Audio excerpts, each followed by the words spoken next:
Hello and welcome to your in-depth weekly horoscope for week commencing the 29th of May for the Sun or the Ascendant. I'm going to give you an overview which we can all relate to collectively, but please stay with me. I will explore in much greater detail all the 12 zodiac signs from Aries through to Pisces. If you're new here, it's great to have you with us. This is very much a community. Do share any thoughts you have. I try to interact with each one, but please also subscribe by clicking or tapping on the bell notification symbol. As this week begins, so the Sun is in a very enthusiastic and energizing link with Mars. The Sun's in Gemini, which is fleet-footed, loves lots of quick, short, but bright conversations and has an appetite for everyday knowledge and information. Mars in the proud Leo is a really wonderful location for Mars. It's pushing us to manifest our talents wherever we can.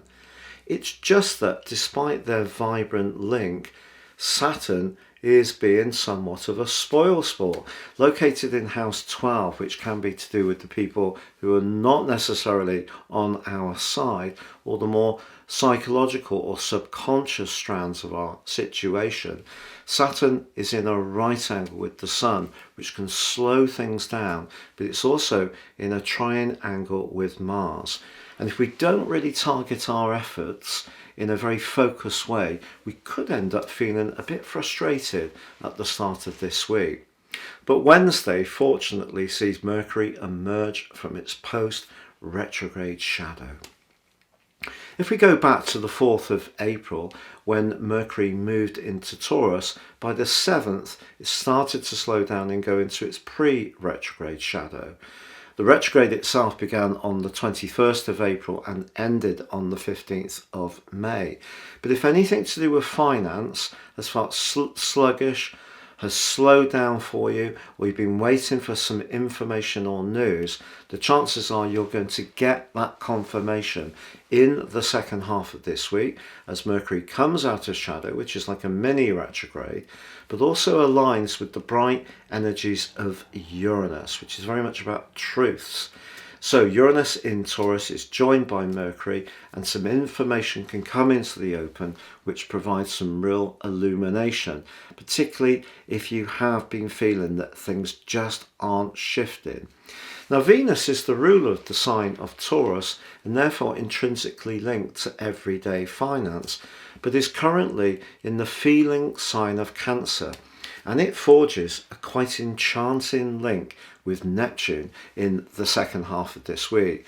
If you're lucky enough to be involved in a friendship, association, or personal relationship, which really is lovely, you can celebrate this with that other person in the latter part of this week.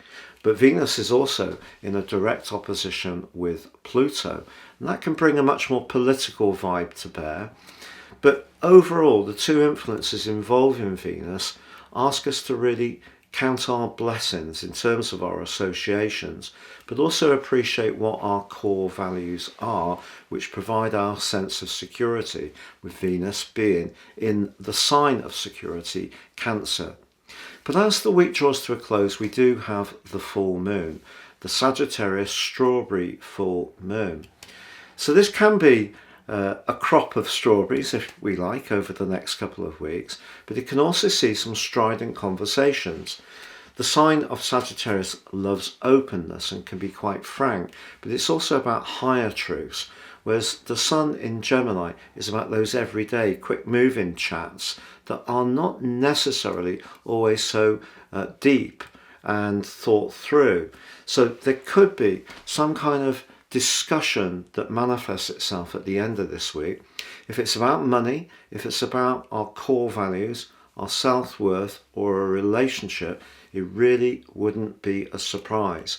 But something may need to come into the open which provides illumination, but it could be a little bit uncomfortable hearing what someone has to say. Now, if you would like to learn much more deeply how astrology can have such a profound impact on your life, if you give me 3 pieces of personal birth data, of time, date and place of birth, I can produce for you your life roadmap report. This will give you an intimate understanding of the patterns that have played out in your existence so far. In my special offer of 30% off, you can also get your 12-month forecast, totally unique to you, these reports, and that will give you Syrian insights. If you don't know your time, my new solar reports based on the sun can also be invaluable to you. Please see the links below for more. So Aquarius, as this week begins, there's something of a paradox.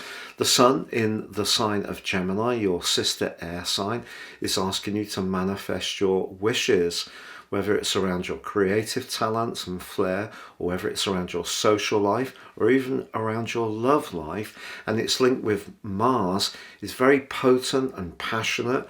Mars can help us to assert our boundaries when it's in the 7th house, but also give us an extra boost of confidence to go for what we want. So it's linked with the sun around your social or romantic situations can be very, very helpful. It's just that your traditional ruler of Saturn is applying pressure to both the sun and Mars in an unhelpful way. Now, Saturn's in the part of your situation that's to do with everyday money, but critically to do with self-worth.